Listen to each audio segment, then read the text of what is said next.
আরে কোন মুসলিম কোন মসজিদের বিরোধিতা করে? করে? আমি মমতাজুল ইসলাম বাবরি মসজিদের বিরোধিতা করবো কেন? বাবরি মসজিদের বিরোধিতা করবো কেন? আমি করতে পারি? আমরা বিরোধিতা করেছি সময় আর পরিস্থিতি, সময় আর পরিস্থিতির বিরোধিতা করেছি। কি বললাম বুঝলেন না? কোন সময় এখন আমরা দাঁড়িয়ে আছি?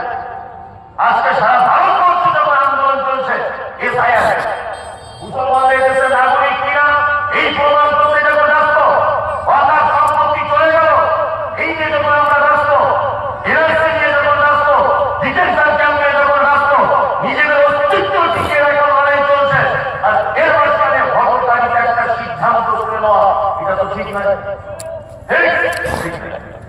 কখনোই ঠিক নয়।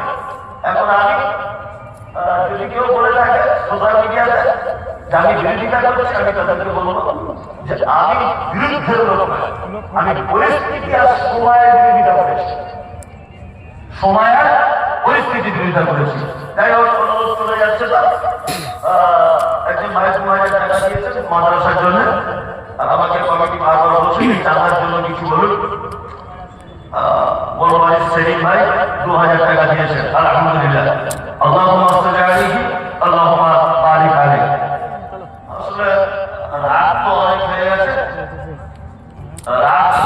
হয়ে গেছে, এখন যতই ভালো বক্তব্য হোক আর মন্দ বক্তব্য হোক, মানুষ আর থাকবে না।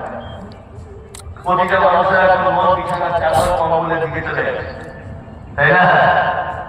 ওই জন্য আর এখন বক্তব্য হাজার হলেও আর চলবে না।